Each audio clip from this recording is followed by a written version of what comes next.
엉덩이 대장과 함께하는 북 콘서트인데요. 두 번째 시간입니다. 알기 쉬운 치질이라는 책이죠. 제 책 중에 알기 쉬운으로 시작하는 책이 많아요. 알기 쉬운 대장내시경, 알기 쉬운 치질, 알기 쉬운 건강검진, 알기 쉬운 내시경. 저는 좀 여러분들께 좀 알기 쉽게 설명을 드리고 싶은 마음이 컸고요. 그래서 알기 쉬운 대장내시경과 거의 비슷한 시기에 나온 알기 쉬운 치질이라는 책입니다. 네. 처음에 제가 장편외과를 개원할 때 첫 번째 책이 나왔어요. 대장문 제대로 알고 병원 가자. 그때는 제가 개원 전에 장편외과를 개원을 준비하면서 여러분들께 알려드리고 싶은 내용들을 위주로 적었습니다. 제가 진료를 할 거라고 생각했던 많은 질환들이 다 담겨져 있죠. 그리고 장편외과를 개원하고 여러분들께 인사를 드리고 제가 두 가지 질환을 특별히 강조를 좀 드리는 경우가 많았어요. 대장내시경이랑 두 번째가 이제 치질입니다.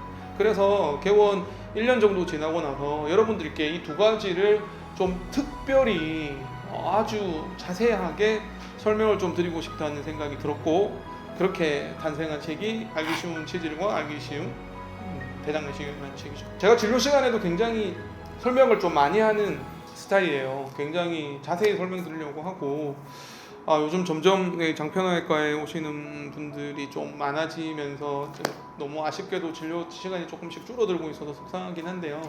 그래서 제가 책을 통해서 여러분들께 설명을 드리고 싶었어요.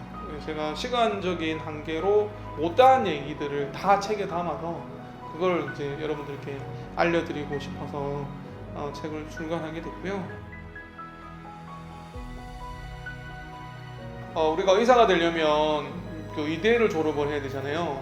그래서 뭐 6년, 전 6년인데 뭐 의전원 할 때는 8년이기도 했지만 요즘에 이제 6년의 의사 과정, 의대를 다니면 의사 면허를 따죠. 그러면 진료를 할 수 있습니다. 근데 이게 전문의가 되려면 이 전문의 과정을 밟아야 돼요. 그래서 의사 면허를 따서 의사가 되면 또 1년의 인턴 과정을 거치고 4년, 저는 외과는 그때 당시는 4년이었거든요.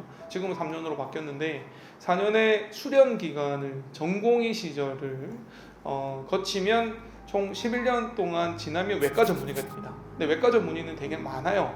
예를 들면 여러 파트가 있잖아요. 위, 대장, 유방갑상선, 하지정맥, 소화, 굉장히 많은데 그 중에 제가 선택한 대장학문 영역을 또 공부하는 거죠. 또 공부를 해서 또 경험을 쌓고 또 어느 정도 이상의 수술 경험과 여러 가지 질환 진료 경험을 토대로 또 시험을 쳐가지고요. 이렇게 이제 자격을 부여받는 게 대장학문 세부 전문의라는 제도입니다. 이게 취득하기도 좀 어려운데요. 또 공부도 열심히 해야 돼서 자격 유지를 해야 돼요. 5년마다 갱신을 하거든요. 계속 학회도 다니고 뭐 이렇게 공부도 하고 해서 계속 갱신을 해야 되는. 여러분들이 대장문 세부 전문의가 있는지 확인하는 것도 중요한데요. 그리고 자격 갱신을 하는지 지금도 그 자격이 유지되고 있는지를 확인하는 것도 괜찮을 것 같고, 사실 대장문을 전문으로 이제 표방하고 계시는 외과 의원 중에서도 대장학문 세부 전문의가 자격이 없는 병원도 있으세요. 제가 그 병원이 이렇게 비교하고 싶은 생각은 없는데, 그래도 가급적이면 대장학문 질환 때문에 고생하신다면 대장학문 세부 전문의가 있는 자격이 있는 의사 선생님을 찾아가는 게 좋을 것 같고요. 그리고 또 하나 제가 강조드리고 싶은 건 항문 초음파가 있는 병원을 가셨으면 좋겠어요. 그러니까 항문 초음파 검사가 의료 급여가 돼서 비용이 많이 낮아졌는데요. 그게 몇 년 전이거든요. 그전엔 되게 좀 비싼 검사여서 저도 안 했는데 의료 급여가 되면서 여러분들 비용이 되게 낮아졌어요. 그래서 굉장히 좋은 검사인데도 불구하고 대장학문 전문 의원이라고 표방하시는데도 불구하고 항문 초음파가 없는, 그래서 저는 항문 초음파가 정확한 진단에 있어서 굉장히 중요한 대장학문 외과 의사한테는 청진기 같은 검사 장비라고 생각을 하거든요. 의사로서 이렇게 청진하는 게 기본이듯이. 그래서 대장학문 세부 전문의 항문 초음파를 기억하셨으면 좋겠습니다.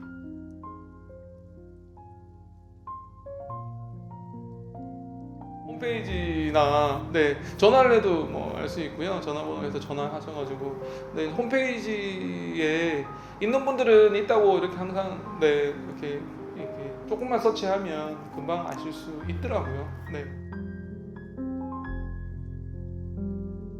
첫 번째는 치질이든 항문 질환이든 대장 질환이든 조기 진단하는 게 굉장히 중요합니다. 발견이 늦으면, 진단이 늦으면 그만큼 고생하시거든요. 그래서 저는 만약에 항문에서 피가 나거나 대변 봤는데 피가 나거나 불편하거나 아프거나 뭐가 튀어나오거나 간지럽다면 일단 대장문 외과 전문의에게 한번 진찰을 해보시는 걸 추천드려요. 이제 문제는 이제 그 의료 소비자분들께서 가면 꼭 무조건 수술하라고 하니까 자꾸 이제 그래서 거부감이 생기고, 그래서 뭐 약국에서 그냥 치질 약만 사 드시는 경우가 많은데, 저는 개인적으로는 치질 수술을 웬만하면 권유드리진 않거든요. 요즘에 이렇게 정직하게 진료하는 의사가 많아지고 있기 때문에, 그리고 설사 수술을 권유받아도 안 하시면 되는 거니까 정확하게 일단 진단을 받는 게 중요한 것 같아요. 그리고 조기 진단이 중요한 것 같고요. 호미로 막을 수 있는 거를 나중에는 뭐 포크레인으로 못 막는 일이 생기니까 일단 불편하시면 한번 가보시는 거를 추천드리고요.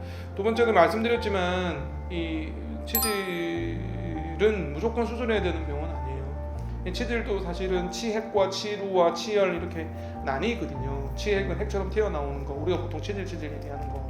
치루는 염증이 생겨서 옆으로 길이 만들어지는 거, 항문샘에서 염증이 생겨서 옆으로 퍼지는 거 치루. 치열은 찢어지는 질환을 얘기하는 건데, 저는 개인적으로 치핵과 치열은 웬만하면 수술을 권유드리진 않거든요. 치루는 무조건 수술해야 되는 병이긴 한데, 어쨌든 정확한 진단을 하기 위해서는 내원하시고, 그리고 치질은 웬만하면 수술 안 해도 되니까 의사 선생님이랑 잘 상담하시는 게 중요하겠고요. 세 번째는 이 항문에 좀 관심을 가져줬으면 좋겠어요. 그리고 자욕 같은 거 좀 많이 하셨으면 좋겠거든요. 우리가 아침에 매일 세수를 하는데 샤워할 때 항문을 조금 따뜻하게 한번 씻어주는 거 좀 관심 가져주셨으면 좋겠고, 그리고 항문도 좀 사랑해 주셨으면 하는 바람이 있고요. 항문을 너무 좀 부끄러워하는 질환은 아니거든요. 여러분들 프라이버시를 다 보장하면서 진료를 하니까 그런 걱정 안 하셨으면 좋겠고, 그 다음에 그 수술 방법이 되게 다양해요. 치질은 뭐 100가지 치질이 있으면 100가지 수술법이 있다고 할 정도로 되게 다양한데, 이 맞춤형으로 해야 돼요. 그래서 이 가장 자기한테 맞는 수술법을 선택을 해야 돼요. 막 이렇게 마케팅에서 뭐 이 수술이 좋다 그러니까 다 이게 자기한테도 가장 좋다고 생각하시는 경우도 있지만, 그렇지는 않습니다. 수술 방법이 다양한데 자기한테 맞는 수술 방법을 권유하는 병원을 선택을 해야지, 꼭 이 방법만이 최고니까 이걸로 무조건 해야 된다라고 얘기하시는 것도 저는 좀 개인적으로 반대하거든요. 그리고 마지막으로 경험과 실력이 역시 수술하는 외과 의사에게는 중요하니까 그런 것도 좀 잘 고려하시는 거를 추천드립니다. 알기 쉬운 치질, 조만간에 업그레이드 버전 나오거든요. 그래서 치질 백과사전이라고, 이 책의 업그레이드판이라고 생각하시면 됩니다. 많은 여러 번의 또 경험이 쌓이면서 좀 더 쉽게 설명을 해드릴 수 있는 노하우가 생겨서 업그레이드판이 나왔으니까 역시 치질 백과사전도 많이 사랑해 주셨으면 좋겠습니다. 고맙습니다.